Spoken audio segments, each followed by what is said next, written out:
if you've been waiting for an auspicious moment to begin something new, whether it's something as externally focused as I'm going to get in shape, I'm going to start exercising every day, I'm going to quit smoking, I'm going to become a vegetarian, or whether it's something deeply internal. I'm going to stop being so negative and judgmental. I'm going to start to meditate. Whatever it may be, this is a beautiful day to start.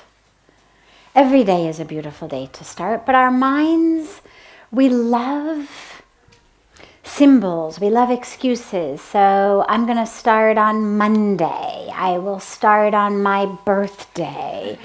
I'll start, right? Why is Friday not a good day to start a diet? Who knows? But everybody, Monday. Okay. On my birthday, New Year's. It's just one of those opportunities. And there's nothing that makes Jan 1st on some energetic level more auspicious than December 30th or Jan 4th.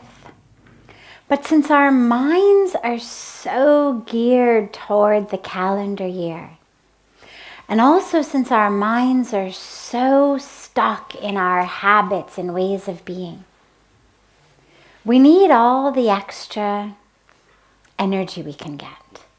So grab on to the energy of the new year and make a new pledge. We've been speaking so much the last few days about letting go of things that we're holding on to really be, to be real, to be new. And this is a time, in addition to that, the deepest, highest level, which you'll get and then you'll lose it, and then you'll get it and then you'll lose it, and that's okay. It's the nature of being human. And then you'll get it for longer, and you'll lose it for shorter. But along the way, think about what specific actions, what specific habits also can I take this new year to really resolve to? Because to resolve to be new, to let go of the ego, to let go of the ignorance, that's where we're going. That's the highest, truest, deepest. But it's also really helpful to have stepping stones, milestones, points along the way of, oh yeah, I'm going to make sure to meditate every day. I'll make sure not to tell lies anymore. I'll make sure not to lose my temper anymore. Let go of the drugs, let go of the cigarettes, let go of whatever it may be. But here's the piece that's really important to remember. Your pledge, your resolution should be, if your life right now is here, let's say this is you here. So this is how you eat, how you live, what time of day you get up, your meditation practice, all of that. We're going to call it on this level.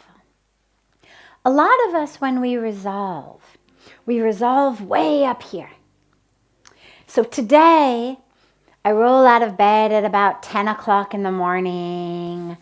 I eat, bacon and eggs for breakfast and wash it down with a cup of coffee. No, not for real. Don't look at me. It's an example.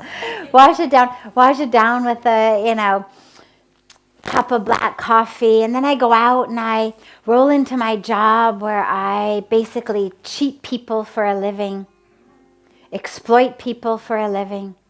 Then at the end of the day, gather together with my friends and we drink ourselves into oblivion, have all sorts of meaningless sex and we waste our money. Okay, so that's one end of the spectrum in pretty much every area of life.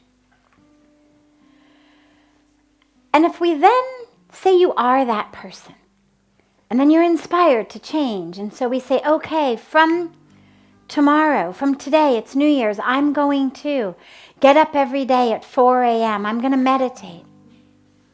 I'm going to eat a pure, vegan, organic, healthy, sattvic lifestyle. I'm only going to speak truth and live truth. Never touch any of the rest. Well, that's amazing. And yeah, you can do it. The power of grace is boundless. And if you doubt that you really can go from 10 a.m. waking up to 4 a.m. waking up, don't resolve it. Because here's the dilemma of what happens. And this is why our resolutions, if we're here, instead of pledging to be here, pledge to be here. Pledge something that you actually can do. Because here's the dilemma. If I pledge to do something,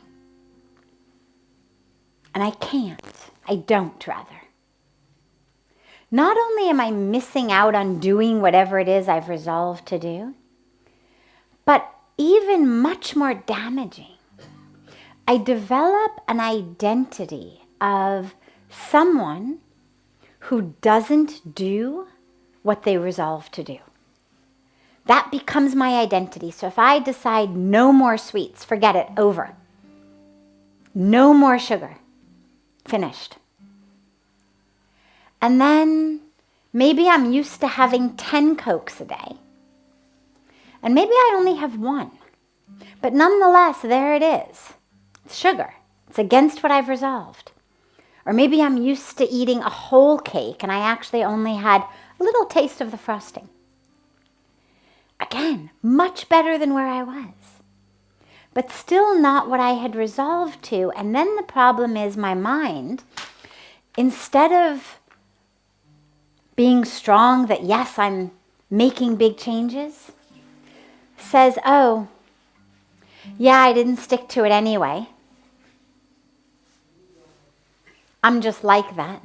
I don't have any willpower. I don't have any discipline. I make all of these commitments. I don't follow them. Yeah, New Year's resolutions every year. By Jan 10th, over. And that becomes your whole way of self-identifying. And that's very dangerous. So rather than resolving here if you don't think you can do it, resolve here. You get up at 10. Resolve for January, you're going to get up at 8. February, maybe 7. Maybe by December 31st of next year, you've worked yourself to 5:30, such that next year the 4 a.m. resolution might actually work. But if I get up at 10 and I resolve I'm going to get up at 4 and I hit that snooze button over and over until I finally just take the alarm and turn it off, you can make sure that not only am I not going to start getting up at 4, but I'm not even going to start getting up at 6 or 7. Because I've developed this way of thinking, oh, I can't do it. I don't follow what I say I'm going to do. And then whatever you decide to do in life, you already, even before you embark on it, even if it's something you can do, you've got that self-identity that says, nah, I don't have any willpower. So think carefully. Not what's your fantasy, not what do you want to do.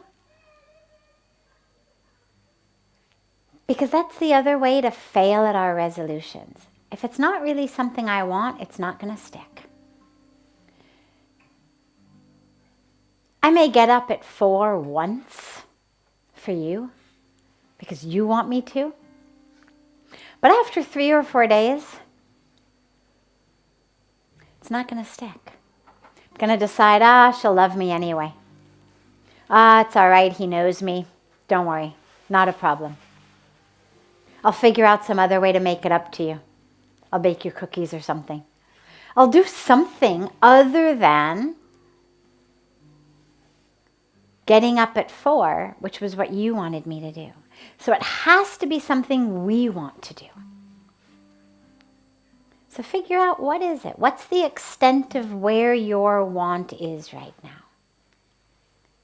And if it's not 4, but it's 6 or 7, resolve that. If it's not necessarily to cut out all sugar, no problem. Maybe you can begin with refined sugar. Or begin with cutting it out after 1 o'clock in the afternoon. Whatever it may be, but start slowly. Such that actually you can do it. Because then your whole way of thinking about yourself is, I'm somebody who does what I resolve. And then when you up it and increase it, you actually end up being able to do even more. So be careful with what those resolutions are. Choose them wisely. Go within, really figure, what are they? And then do them. Whatever you've got to do, but do them. So that you give yourself that awareness, that identity of, I am someone who does what I say. I am someone with willpower. I am someone with discipline.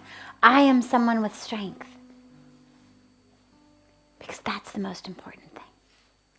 So even if your resolution is not mammoth, that's okay.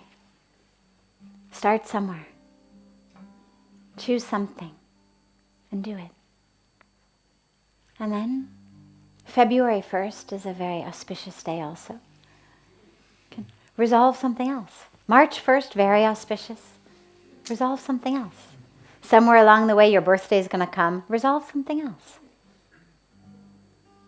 But don't set yourself up for failure by resolving something, a mountain, that you're not going to be able to scale immediately.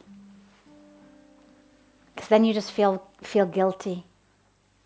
You feel badly, unnecessarily.